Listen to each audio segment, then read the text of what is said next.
So this month in the Masculine Underground Book Club, we read The Inner Game of Tennis by Timothy Galway. And it's my second time reading it. I read it many years ago. I think it's one of the best, simplest books on entering the flow state, entering the zone, developing unconscious competence. And but rereading it, maybe 5 years later, I picked up some new stuff actually, some new applications. And one was in regards to shame. So I spoke about different examples in the How to Release Regret episode of little things that we all have things we regret, right? We look back, speaking for myself, for whatever reason, every so often I'll remember something stupid I said to someone maybe years ago, or a decision I wish I did differently. Like, we all have these things, right? And kind of my go-to when my head's on straight and I'm being conscious is when such a thought pops up, I tend to just be like, oh, I should think about something else, right? Like, there's no reason to feed these shameful thoughts. And I think, that's not the worst strategy. But in rereading this book, The Inner Game of Tennis, and looking at his differentiation between judgments and perception, and how any kind of judgment, even positive judgments, can throw off what he calls self-2, our instinctual side, from doing what it knows how to do, right? So and when it comes to tennis, he would say that, if you're cheering yourself on, or trying to take credit for a good shot, or being hard on yourself for making a bad shot, either one of those is your self-one, the ego, jumping in to interfere with a natural process. Like, his whole thing is that within all of us is a natural, instinctual learning process that can execute on a lot of things if we only stay out of its way. And I think this is very applicable to flow state exercises, certainly like sports, but also socializing in an organic way, and also the creative process. But anyway, so I was noticing this with random shameful thoughts. And I was also noticing this, another place where I have this negative self-talk is lately I've been really into playing chess. I've been playing a lot of chess lately. And when I make a dumb move, I often tell myself, oh, I made a dumb move.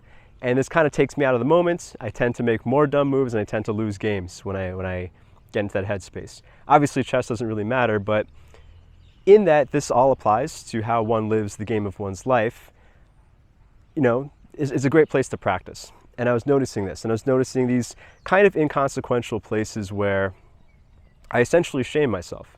Because what shame is an externally motivated correction tool, right? Like, whether you feel ashamed about something seemingly serious, or ashamed about a little thing, or ashamed about not executing on a thing you meant to do, or whatever it is, whatever the thing is that you might be upset about, it's some way that you are, or what Galway would say, your self-one, your ego, is zooming outside of the situation and finding a way to make yourself wrong.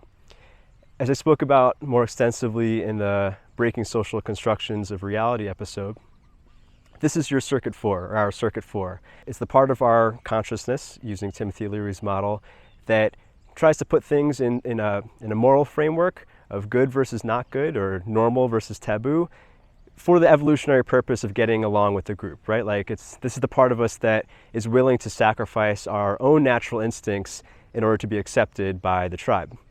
This is great on some evolutionary level and in certain situations, but when it comes to your own personal fulfillment, what we could liken to, say, winning the inner game, being in that inner game, powerful inner game state where you're perfectly at peace and you're fully in touch with your instincts and your creativity, this is not what we're going for.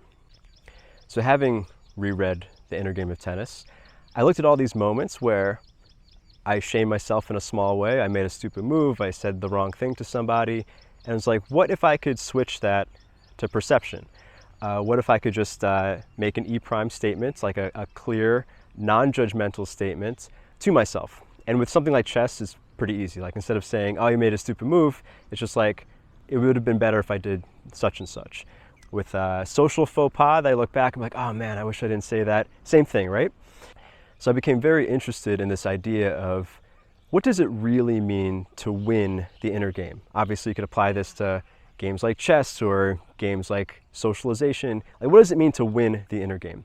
So this is something I pondered a lot in reading about Taoism or these other kinds of philosophies where you become less externally focused, less ego-driven perhaps, trying to enter this oneness with the moment, there's of course a side that's within most of us, certainly within myself, of like, well, if you're not focused on external goals, if you're not focused on achievement, how will your life improve, right? Like there's like almost kind of a perversion of this kind of accept the moment thing where one can maybe tolerate conditions that are not good for them, right? Like that is not appealing to most of us when we think about just accepting everything, accepting mediocrity if that's your situation. So I wanted to come up with something of what does it actually mean to win the inner game? Because this whole inner game thing is actually not as abstract as a lot of people make it out to be. Because I mean, nowadays, if you say the term inner game, most people are thinking of game in the sense of a skill set, right? Like, and I think, I'm not sure if this is exactly the history of things, but I think the dating skills community is to blame, or is responsible for this change in definition, right? Like when it comes to social skills, when someone is talking about a guy's game, they're talking about how good he is at picking up women, right? Like that's his charisma, his social skills, his confidence. Like that's a guy's game, right? And I think this has been kind of conflated with this term inner game, because Galway, who I believe coined the term inner game, he wasn't talking about game as a skill set, or certainly not game as charisma, even though confidence and inner game relate. He was actually talking about a literal game, or a game that you play, right? And like there's an outer game of tennis where you win by scoring 40 points before your opponent, and then there's an inner game which you can also win and lose. So in this episode, we're going to dig into specifically what does it actually mean to win the inner game, because when you win the inner game, that's where you're in that state of pure peace and effortless expression. When you're winning the inner game, you're tapping into your maximum potential in your creativity. You're the closest you're going to get to flow state. You're basically allowing yourself to perform the best and not get in your way. Does that mean you're going to hit every shot or come up with every perfect idea or make money on every venture? Of course not. But it is playing to your maximum ability. It's giving you the greatest expected value for whatever your pursuit is. So the first part about winning the inner game is shifting your perceived success metric from something outside of you to something inside of you, or as close to internal as possible. So I'll give an example from fitness with myself.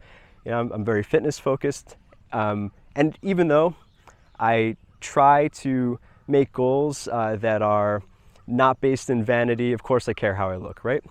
And I notice in myself, my physique fluctuates, as most of us do, based on how I eat, based on how I exercise. And I noticed my abs go from visible to non-visible kind of in a cycle. And I had to think about this for a while. I had to perceive what is actually going on without judgment. And I realized every time I can see my abs, that's when I tend to pig out on cookies and stuff, right? Why? Because even though I typically, my intention is to not have a vanity metric for fitness. Of course I care. Of course my ego cares. But this is kind of a way that I cash out on a surplus. Anytime I see my abs, I'm like, oh, look at me, I'm in great shape. Look at this external metric. This is proof that I'm in great shape. And because some of my, part of my consciousness or my ego is like, well, this is all that matters, of course I can eat cookies. And naturally, the result is when I pig out on cookies and I exercise a little bit less, my body fat goes up and this external thing goes away. Whereas, if I was really focused on playing the inner game, and in game theory, one of the things that defines a game are the parameters of winning. If my inner game is based on some internal metric, which we're going to talk about in a second, then it doesn't matter, right? Whether or not my abs are showing doesn't actually make a difference.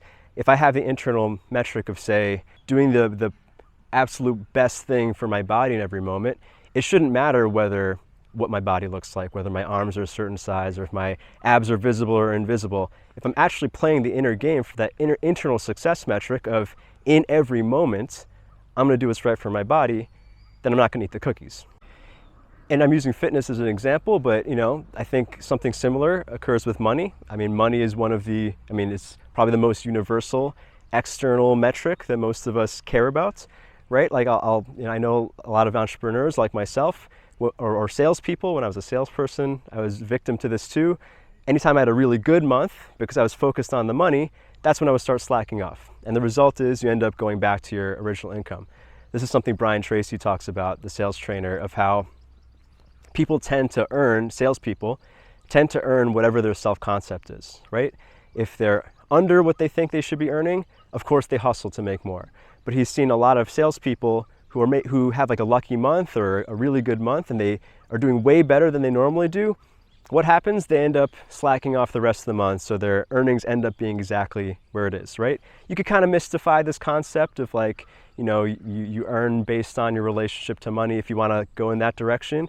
But more tangibly or more concretely, many of us, if we're focused on the outside, if we're focused on this external metric of like how you look or the money in your bank account, then it allows you to detract from what is the right action in every moment. And the same thing with money can be applied to, a lot of people got into crypto trading with this last bull run. And a lot of us, myself included, when we're on these highs, when we're, you know, making these big profits, it's very easy to break your own rules or, you know, break the fundamentals of what you know is correct because it seems like no matter what you do, the money's going up. I know a lot of people, and I've had some big losses myself because I stopped listening to what I knew was the right thing to do in every moment. Also experienced this in poker, at the poker table. A lot of guys make stupid mistakes when they're up or when they're down. Either way, they're focused on this external amount, right? Like any really good disciplined poker player will tell you that in every moment, you don't think about the money you've spent. You know, it's sunk costs. You don't think about how much you're up or down. Every moment is an independent, unique decision, right?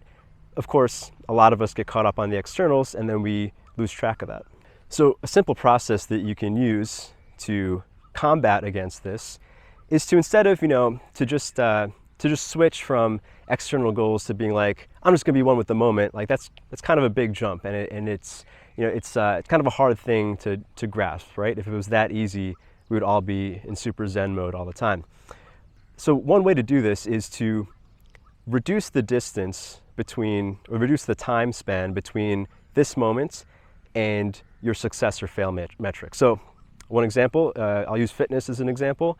You know, switching from an outcome goal of the goal that a lot of people have, want to get a six-pack, to the process goal of what are you going to do, right? So a simple movement there is instead of focusing on let me get a six-pack by Memorial Day, you instead make your goal, I'm going to go to the gym 3 times a week, right? That's an input, right? It's not an output. And you have more control over going to the gym 3 times a week.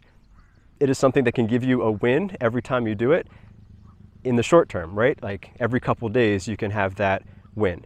It's still an external win, right? But it's an external win that's closer to your internal control. But then even that can be reduced as well, right? So it is also easy, and I've fallen victim to this myself with my own fitness goals of, you know, I get caught up in this sometimes where I pick a fitness plan, like I'll get a new plan by Charles Poliquin or Pavel Tsatsouline, and I'll be like, I'm gonna go like hard with this workout plan, like whatever the protocol is. And I'm gonna do this number of reps in a week, or I'm gonna go this, you know, for this amount of time, or I'm gonna do this exercise, you know, however many sets. And there's a way that you can kind of, again, detract from the inner game, or you can lose the inner game by focusing on these kind of arbitrary metrics. So I'll just say, like, I've gotten injured a lot and not given myself the rest, and basically ultimately made myself less healthy and less fit because I was so obsessed with following a certain program to the T. So instead of, you know, going to the gym X number of times or following a program on X days is a little bit closer to the internal game than get a six-pack by June. An even closer one is I'm gonna do the exact number of sets and reps that make my body feel good, right? So now we're getting to a point where we're getting to a point where you have to be honest with your subjective experience, right? It's easy, if you have a habit of quitting or making excuses to not go, it's easy to use this as an excuse. But that's part of the game. That's part of the inner game, is you're not bullshitting yourself, right? So we can even bring this down to, I'm gonna do this rep perfectly, right? So instead of the success metric being way far off in the future, you know, you losing a certain amount of weight, instead of it being, you're gonna go to the gym a certain number of times, you're reducing it and making it closer and closer to this moment of, I'm doing this exact rep. But if you're going to have the time span between your doing and your pass fail be that close, well, what are you doing in between reps? Are you resting the perfect amount? Is your posture perfect? And ultimately, all of these things always come back to what's kind of, it sounds cliche if you're talking about mindfulness, but if you keep reducing this with anything else, I'm using fitness as an example, you could use money as an example, or whatever, talking to people as an example, making videos, writing as an example. If you keep going all the way back, how do I reduce this? How do I reduce this? How do I reduce this? And make it closer and closer to the instant, what you'll always end up reducing to is breathing, right? Every mindfulness anything talks about the importance of breathing, which brought me back to this whole thing about shame. I know these ideas maybe don't seem connected, but for me they are, because in these moments that I'm feeling shame, whether it's in the middle of a game of a stupid move I made, or a social faux pas, or even the positive side of like me thinking I'm the shit because I just schooled someone on the chessboard or in real life, or slammed on someone verbally or whatever. If I don't have some attention on my breathing, or some attention on how my body feels, right? And there's other things you could focus on than breathing. The feeling of your heart beating in your chest, which most of us can feel if we actually get still enough and stop thinking in words, right? This goes back to every mindfulness teaching you can ever come across, power of now, whatever, right? Comes down to the same thing of, if you're actually in the moment, you're essentially winning the inner game. And when you're actually in the moment, as every sports psychologist will tell you, when you enter that flow state, that zone, that's when your instincts are able to come online and respond to things immediately. If you caught my very long sciencey episode on how to develop physiological toughness, I spoke about how, as proven in clinical trials and proven by science, your muscular nervous system can react hundreds of milliseconds faster than your consciousness, right? And that's essentially what instincts are, right? Like the flinch reflex, or if you see what seems like a predator, your body might react before your mind can even get a sense of things. When we're talking about sports, when someone's super in the zone, that's essentially it, right? Like I can think of times that I happen to be in the zone for whatever reason, playing a sport, combat sports, rugby, whatever. The times that I did cool shit, it always happened before my consciousness knew what was going on, right? It always happened where, of course, yeah, my ego was like, oh yeah, I did that awesome thing, but it wasn't really anything my consciousness was doing, right? It was my instincts, but for whatever reason, I was able to get out of my own way. Because ultimately, what allows you, or what constitutes winning the inner game, is being fully engaged in the moment. Can you be fully engaged with what's going on in your reality, in your exact moment, right? So Galloway speaks about being aware of everything you hear in a given moment, and see and feel, right? Those three main senses. If you're really aware of what's going on in your periphery, of everything you can see, if you're really aware of every little sound that you can hear, and I would say most importantly, this is kind of like the definition of being grounded, fully aware of how your body feels, then by necessity, you're in the moment. So being focused and being in the moment is a lot easier said than done, especially nowadays with all the media that we have and the experience of the modern person, where there's constant distractions, active forces that are trying to take away your focus essentially. It can be quite difficult. And most of us know the importance of paying attention and focus and having a good attention span.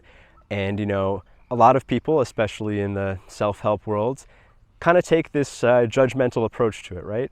Where you have to use willpower to be disciplined and focus. And yes, like doing exercises to increase your attention span, doing things that increase your attention span rather than decrease it, like social media, I think is all a good thing. But there's another way to increase your focus, and that is to become interested. I think interest is one of the most important virtues in of itself. And actually, another way to say winning the inner game is like, if you are really, really, really interested in what you're doing or what you're experiencing in a given moment, you by definition are winning. You can think of any moment where maybe you're dissatisfied. Think of maybe an awkward moment on a date, or an uncomfortable moment if you're speaking on a stage, or an unsure moment if you're an entrepreneur and you're in business and you don't know what's going to happen and it feels not good. Think of any moment that feels not good. Then imagine what it would be like if you could become fully interested. And actually, I've mentioned this in another episode, but like kind of my goal, my secret goal whenever I'm coaching someone one-on-one is essentially to get them to become super interested in their problems. And I trust that they will come up with a better solution than I could even come up with, right? Like a lot of people get stuck in life, whether, most people reach out to me for help with dating and relationships or creative purpose and things like that. I have tips and tricks, but I trust that if someone can get really interested in their lives, they're not going to be stuck and they'll actually come up with their own best solution, right? Like it's not on me to know exactly how someone should live their life. And when we think about some of the things that plague most people, I think especially men in the social media era, like a lot of guys are stuck in what we would call anhedonia or apathy. This essentially, what is apathy? It's like a lack of interest, a lack of curiosity in your life. Like things just become, everything is meh, and you start to feel nihilistic, and that's where mental health tends to really decline. And it can be challenging now because with all of the addictive things that are thrown at people, like actually, so it's a bit of an aside, but I've dabbled with running ads for my stuff, for my work on porn sites. So I did some research. It was research, trust me, just to see what kinds of ads are there. And the ads that seem to do the best on porn sites literally are advertising how addictive they are. They're usually like, usually porn sites advertising other porn sites, or these like porn video games that I guess have become a thing. They literally, like in their ad copy, it's like, this is the most addicting game ever. Like, and it was kind of bizarre to me reading this. It was like, people are actually attracted to things that'll be addictive. And like, yeah, it does make sense. Someone who doesn't know what is interesting in their life, they're not actually engaged with reality, they're definitely not winning the inner game. Of course they relish an opportunity to be addicted to something. And by addicted, I mean like their attention is drawn into something that actually doesn't fulfill them, right? So like addiction can kind of look like curiosity or being really interested, but they're very different. So one way to cultivate interest is this thing we mentioned earlier of finding a success metric that is smaller and smaller, right? But it's still attached to maybe some external outcome you do care about, right? So like, there's many reasons why people want to go to the gym and get fit. Maybe you want to, and many of them can be external. You want to look a certain way, great. You want to have a certain level of sports performance, also great. External thing, and it's great. But can you also attach that external thing and put more attention on something smaller and smaller that leads to it, right? It's totally fine to want to look good at the beach. It's totally, it's great to like you want to lift a certain amount to impress your buddies, even though maybe by itself it doesn't really mean anything, right? But if you focus on that, as we mentioned, you're going to lose the inner game. Whereas if you take that inner goal, change it into a process goal, make the process smaller and smaller and smaller till in every moment you're doing the right thing to serve that greater intention, that future intention. That's how you win the inner game. And that's also one way to cultivate deeper interest and therefore deeper focus. The other thing that can help you cultivate interest and therefore focus is to pick things where you can improve on skills, right? So, I mean, I know I sound like a nerd, but like for whatever reason, I got into chess recently. And I've played chess on and off like my whole life, but I never really got into it the way I am now. And one of the reasons why I'm so into it now is that I've actually like learned a little bit about how to play chess and realizing like there's so much to know. Like there's this deep rabbit hole of different attacks and gambits and defenses and different types of strategies and patterns. And it's like almost an endless chain where I get to learn more things and do more things and see how I'm getting better and better. And that in itself, I'm not playing chess out of willpower. I'm actually becoming kind of like obsessed with it because there's something consistently new for me to engage with, right? It is kind of hard on anyone to do the same thing over and over and get the same results over and over. If for anyone who's self-employed, it's a lot easier to be interested in something when you can see your numbers go up, right? Like you're learning more and you're getting more views, right? Or you're getting more downloads to your podcast, or you're making more money, obviously. Those wins, even though they are external, they give you an opportunity to stay fascinated, right? It's very hard to stick with a business where you make $0 over and over and over again, right? So if we take this kind of Taoist approach to business, it's like you're not trying to win the inner game so you can make money. It's you're trying to find ways to make money so that you can keep yourself interested enough to keep winning the inner game, right? So I want to say this again, right? If you're watching this video, and I'll just keep using money as the example, right? Let's say you're self-employed, or you plan on being self-employed. Maybe you tried some stuff. Sometimes you're motivated, sometimes you're not. This also applies to anything creative, right? Creative resistance. Most of us, if we've become interested in this idea of inner game, there's maybe a performance motivation, right? Like, oh, if I could have a solid inner game, or if I could win this inner game, then I'll make more money, right? What if, just in this experiment, you flip it, right? What if you make your ultimate goal to win the inner game by being super present, and everything else is to serve that? Which means, in order to keep yourself focused, to keep winning the inner game, in order to keep yourself interested in whatever that pursuit is, you need to kind of feed your ego wins in order to keep yourself playing the inner game, right? So with fitness, it's like, yeah, you got to do some stuff to, make your ego feel good, so that your self continues to enjoy getting in every perfect rep at the gym. Yeah, I use the money example. You got to find wins to keep yourself interested. You have to, once in a while, get some validation from the outside world, not because you value the validation by itself, but the validation will keep your ego engaged, so you can keep developing competence and stay focused and win the inner game. What if you viewed everything like that? So it is kind of a spiritual way of looking at things, perhaps a Taoist way of looking at things, where you're flipping that cart and horse, where if you can buy this idea that the most important thing in life is to engage with reality with enthusiasm, one, it does take away your dependence on outcome, right? And if you're completely independent of outcome, or if you're completely independent of external factors, it's impossible for you to feel shame, right? You are winning if you are engaged with reality with enthusiasm. You're winning if you are completely focused and immersed in what you're doing. And the cool thing is, the second thing, which takes maybe a little bit of faith to buy, but if you've ever played sports or done a creative pursuit, I'm sure you have an experience of this, of when you're doing what we're calling winning the inner game, of being completely immersed in the state of no-mindedness, where you're fully engaged with reality. That seems to be where the best performance comes out. No one writes beautiful poetry or music or even writes great by forcing or trying to control everything, right? No one can write beautiful prose from their ego. Same thing of just physiologically, your conscious mind cannot react fast enough to be good at sports, right? If you're thinking too much, you're definitely not in the zone. You're definitely not going to have perfect timing. You're definitely not going to be at peak performance, right? All of these external things that all of us do care about, or our egos do care about, which is by itself not a bad thing.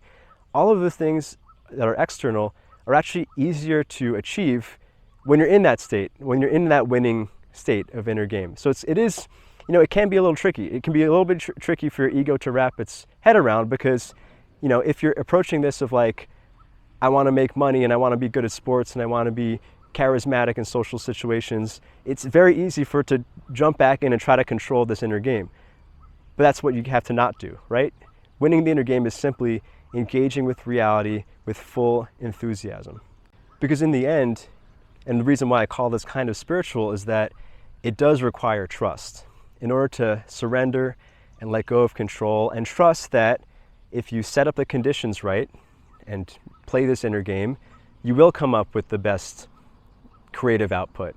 You will come out with the best sports performance. You will come up with the perfect thing to say when you're on the date, or the perfect idea for whatever you do to make money. It does require a little bit of trust, which we can liken to any kind of spiritual faith, of putting it in God's hands, or trusting the muses, or however you want to look at it. You can just say this is trusting your unconscious or your higher self, but it does mean actually trusting and letting go of control and doing what is your role, of your conscious role, which is to win the inner game. So that whole adage that most of us heard as kids, it's not whether you win or lose, it's how you play the game. We could re-say this or restate that as it's not about whether you win or lose the external game. It is about how you win the internal game. Like how you play the game, there is a way to win and lose that internal game. You win the internal game and you'll probably win the most, right? So like this whole idea, when it's said to kids, it's usually like, don't cheat or don't get butt hurt. Don't take the external game so seriously, because if you win that internal game, you will win at life more. It takes a little bit of faith, but most of us, if we've experienced life for a while, probably know that there's some truth to that. And of course, don't forget to breathe. That's the most important thing. Next month, which is August 2021, my book club is reading Bushido by Inozo Nitobe. Bushido, of course, is the code of ethics of the way of the Japanese warrior, the samurai. We're reading this book from 1899 that is a classic. So if you want to take part, go to masculineunderground.com/mastermind. Don't forget to breathe. Goodbye.